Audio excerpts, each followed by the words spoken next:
Welcome back to Eric's Drink Whiskey. Miller here. Simpson here. I'm very excited about this one. Are you? I am. I've been excited about this one for quite some time. My wife and I like to take like a fallish trip every year. We live in Florida. There's no seasons. So we like to go somewhere that there is seasons. Last year we went up to North Georgia, the tip-top corner where Georgia and South Carolina and North Carolina all meet. And actually had the opportunity to tour a craft distillery up there in Raven County by the name of Moonrise. Had an awesome tour with their head distiller, Doug. Super cool guy, super knowledgeable. He's got a science background and loves whiskey. And those two things like really marry together well. So we had an awesome tour of their facility. We learned a lot about whiskey and how he makes whiskey. And then we got to taste some. So I had to buy a bottle. Actually, I bought 2 bottles. I got a bottle of their rye over there. They got an award for their rye. I think they got an award for their bourbon too. It's really good stuff though. Is this all corn? No. So it's a 4-grain corn, malted rye, barley, and wheat.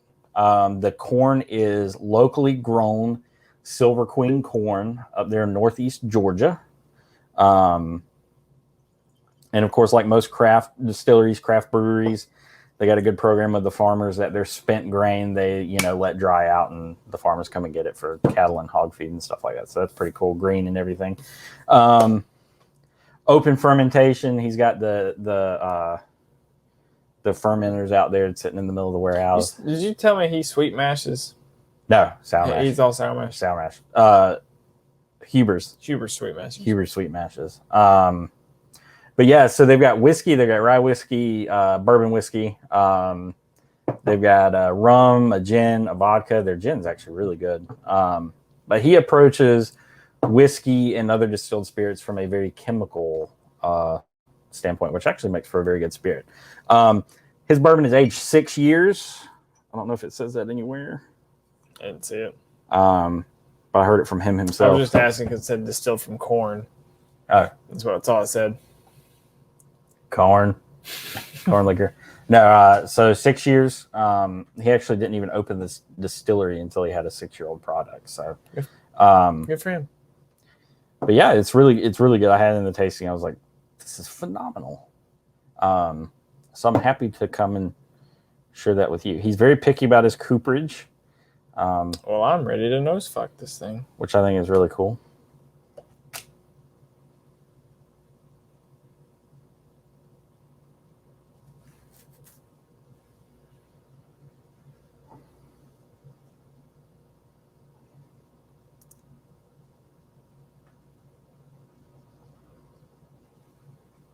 Get a pop of vanilla. I get that note. I get that barley. It's that note. You know what I'm talking about. The crunch and munch. Not a bad note. That's not a bad note. I just find that funny that I get that note, which makes me want to dive into like what that's coming from. Yeah, I smell the barley right out. But on the palate, it's very muted. It's not like a hard clove, some like allspice. Big hit of vanilla. Like I said, burnt like that. Burnt crunch and munch. All right. Now I get like dill, like lemongrass or dill. It's like a funk. Now it smells like an old ass bourbon. Like I get the funk is from the corn. Like that burnt crunch and munch note that I always get is like it's a weird corn note. I don't. You know what? It almost smells like the little silky hairs when you're shucking corn, if like you lit them on fire. Odd. but I know exactly what you mean. But does that make Yeah. sense? I'm trying to give this like a hardcore good analysis.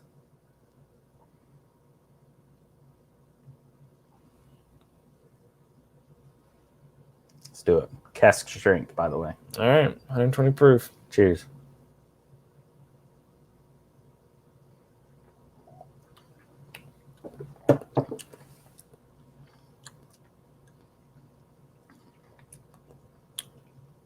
Okay, so this is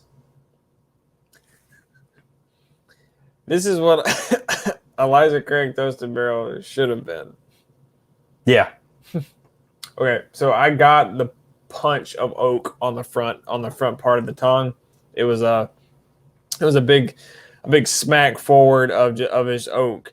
However, I got a good blanket layer of brown sugar and just some like thick caramel on the mid palate. Nice long Kentucky hug from Georgia.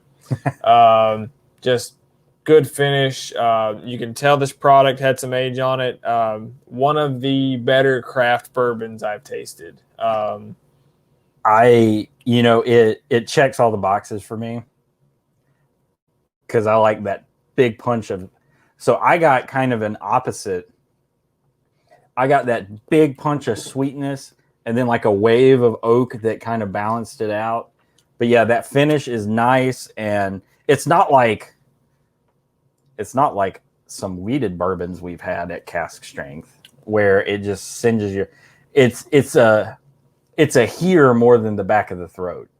And it's just a brown sugar, butterscotch, vanilla, that nice oak. I feel like I've met the guy, I've heard his story, but even not knowing that, you can tell that there's a lot of attention to detail that's gone into this. I'm gonna actually put a little water in this just to. No, let's do it. Let's can I do it? Yeah, just to taste what it's gonna taste like.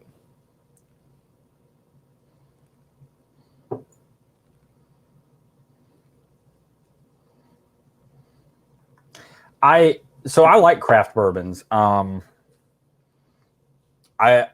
love the story of bourbon, and I love people who are going out there and doing it on a local level. I know a lot of them are using barley. Obviously, my brewing experience, as limited as that is, barley is a very easy grain to get sugar from.